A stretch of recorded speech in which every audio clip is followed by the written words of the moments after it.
Olá, eu sou a professora Maria Emília e é um prazer estar com você mais uma vez. Que bom ter você aqui. Se você está acompanhando nossas aulas pela história da administração, já percebeu que estamos desvendando os segredos por trás das grandes transformações no mundo do trabalho. Na videoaula passada, exploramos a administração científica, onde o foco era na eficiência e na produtividade. Mas hoje, vamos dar um passo adiante e falar sobre algo que vai além das máquinas e números. Vamos falar sobre pessoas.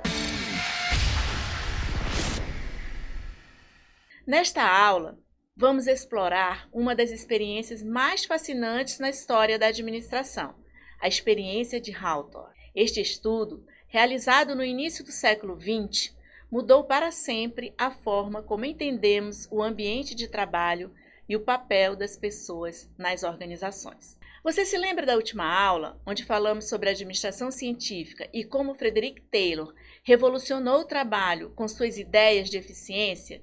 Pois bem, a história não para por aí. Enquanto Taylor e outros buscavam formas de maximizar a produtividade por meio de métodos científicos, algo novo estava surgindo: a necessidade de entender o lado humano dessa equação.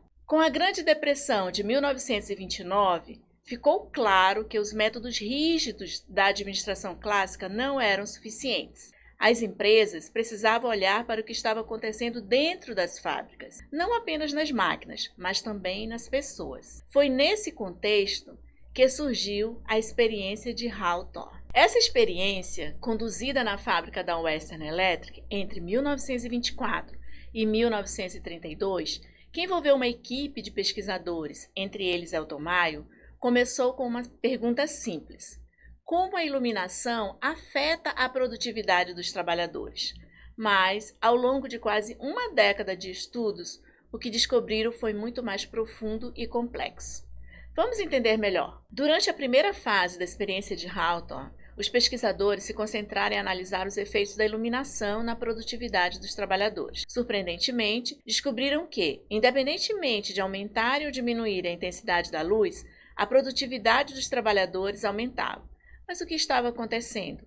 A resposta estava no aspecto psicológico. Os trabalhadores sabiam que estavam sendo observados e, por isso, se sentiam parte de algo maior e importante. Essa percepção de saberem que estavam sendo estudados e a sensação de participar de um experimento relevante levou a um aumento no desempenho. Esse fenômeno foi chamado de efeito Hawthorne, ou seja, o comportamento muda quando sabemos que estamos sendo observados.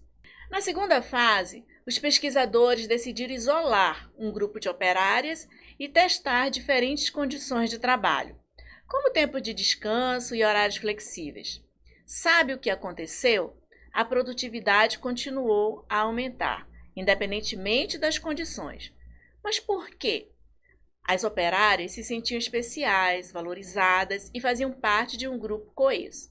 Era o lado social e psicológico entrando em cena. Já na terceira fase da experiência, os pesquisadores decidiram realizar entrevistas em massa com os trabalhadores, para entender melhor suas atitudes e sentimentos em relação ao trabalho. Os resultados mostraram que a satisfação, o reconhecimento e o senso de pertencimento eram fundamentais para a produtividade. Esses achados mudaram a forma como entendemos a gestão de pessoas. Na quarta fase, os pesquisadores mudaram o foco para os grupos formais e informais dentro da fábrica. Eles descobriram que os grupos informais, formados pelas próprias interações sociais entre os trabalhadores, tinham um impacto significativo na produtividade. A lealdade entre os colegas, as normas estabelecidas informalmente e a pressão dos pares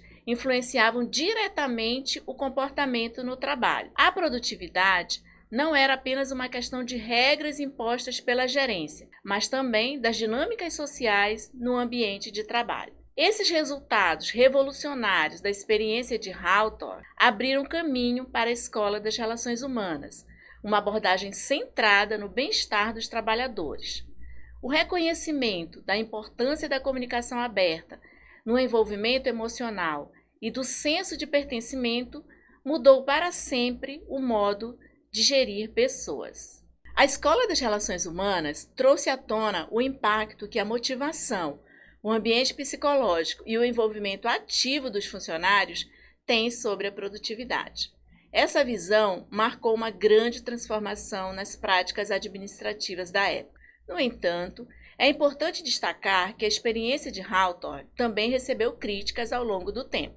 Muitos estudiosos apontaram que os métodos utilizados apresentavam falhas. Por exemplo, foi questionado se o efeito Hawthorne realmente explicava a mudança no comportamento dos trabalhadores, ou se outros fatores, como o controle excessivo e a manipulação das condições, não influenciaram os resultados. Outras críticas vieram do campo da psicologia social, onde alguns pesquisadores acreditam que a ideia de que os trabalhadores se comportam de maneira diferente apenas por saberem que estão sendo observados não é suficiente para explicar mudanças profundas no ambiente de trabalho. Além disso, a análise dos dados e a forma como os experimentos foram conduzidos levantaram dúvidas sobre a precisão dos resultados. A despeito das críticas, muitas das ideias da experiência de Hawthorne continuam relevantes hoje, especialmente na gestão moderna. Agora, vamos trazer isso para a nossa realidade na gestão ambiental? Pense em uma empresa que implementa práticas sustentáveis. Se os trabalhadores dessa empresa sentirem que fazem parte de algo maior, que estão contribuindo para a preservação do meio ambiente, a motivação e o engajamento deles tendem a ser muito maiores. Um exemplo prático é quando uma fábrica instala painéis solares. Não se trata apenas da economia de energia, mas de envolver os funcionários nesse processo e mostrar o impacto positivo no meio ambiente e na comunidade. Outra aplicação na gestão ambiental é a criação de programas de sustentabilidade participativos, onde os trabalhadores podem contribuir com ideias e sugestões para melhorar o ambiente de trabalho e as operações da empresa.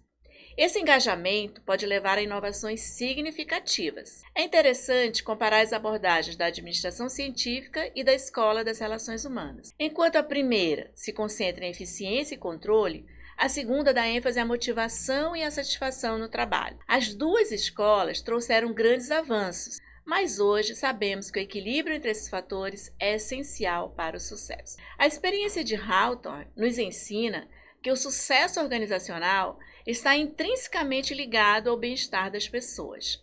Quando os trabalhadores se sentem ouvidos, valorizados e engajados, os resultados aparecem. E isso é verdade em qualquer área, inclusive na gestão ambiental. Na nossa próxima aula, vamos ver como essas ideias evoluíram e influenciaram as práticas modernas de gestão. Não perca! Tenho certeza que você vai se surpreender com o que vem por aí. Mais informações e detalhes você pode conferir no e-book do curso. Até a próxima aula!